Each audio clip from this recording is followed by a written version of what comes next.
Okay, this is just going to be a quick tutorial on how to edit schedules. I'm going to start from the very beginning here, and we're going to go to sign on first. So we're going to go to sign on, and I'm going to go ahead and put in my credentials real quick.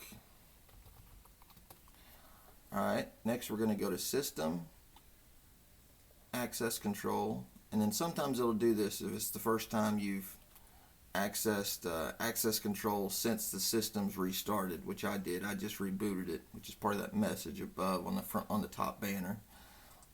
Just hit load from DPU, and then this next time you go to access control, it'll populate the menu.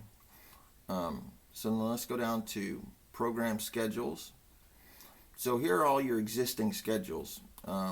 You can choose to insert a new schedule, edit a schedule, or delete a schedule. If we want to go ahead and start by adding a new schedule, we'll just go ahead and hit insert. Then you just want to click on new point, hit back, and then we'll just put, new schedule, right? Hit enter, and then here's a big one, hit escape or right click, either one.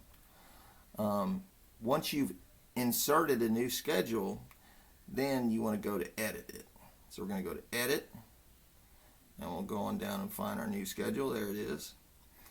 Once we click on new schedule, see, right now it says program schedule. Once you enter in a schedule and there's something retained there, the icon will look different. And I'll show you real quick, because I'll just throw something in there, just for example.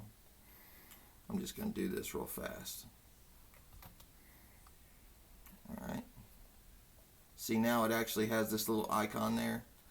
And then you can choose to disable the schedule, which I don't know why you would, or you can choose to delete it, which I don't know why you would do it that way.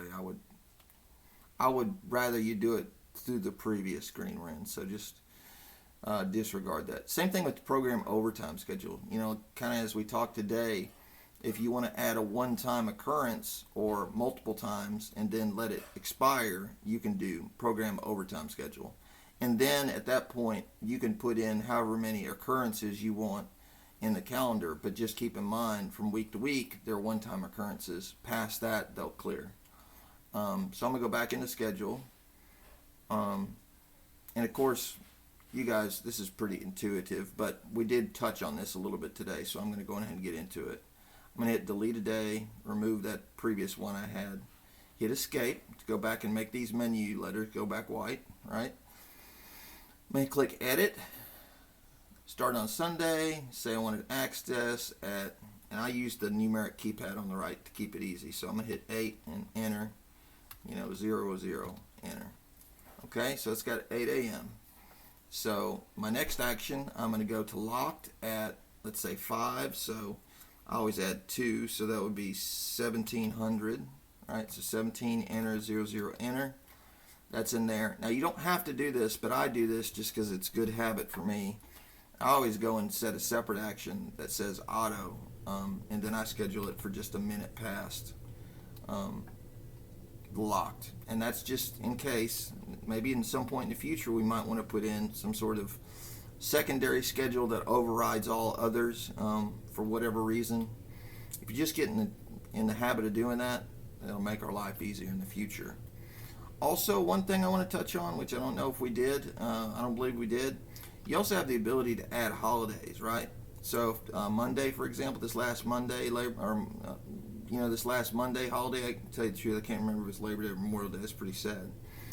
But anyways, you hit edit holidays, and then you could go on ahead and create a holiday, and then you name it whatever you want, plug in the date, and then once that holiday is in this list, once it falls on that date, it'll automatically follow this holiday time schedule.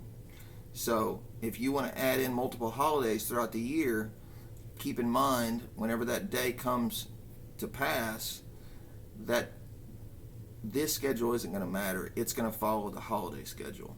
So hopefully that makes sense. And by default, the holiday schedule shows everything to be accessible all day. Just in case, I guess, if somebody were to put in a holiday and forget to add a schedule, at least it wouldn't take away your access to everything. Anyways, So now that I've added this one line here, if I want to copy it to several days, I'm going to go up here to copy a day, click the day I want to copy, and say I want to put it on Tuesdays, Fridays, and Saturdays, or whatever. That's fine. Or I say, oh, maybe I messed up here. Let me back up one step. Hit escape, delete a day. All right, I'm going to delete Saturday because that was a mess up. Always remember to hit escape. That takes you back out. Another quick shortcut you can do is you can say, I want 24 hours on Tuesday to be, or this whole schedule just to be 24-hour schedule. You can say, anytime I select this schedule, for whatever reason, make it 24 hours. And you can make it 24 hours locked or 24 hours unlocked. So just keep that in mind, whatever. I'm just going to, you know what, I'm going to leave this in here so that I can use it for training. I'm just going to throw this back in here real quick. Noon. All right. So that is how you enter in a schedule.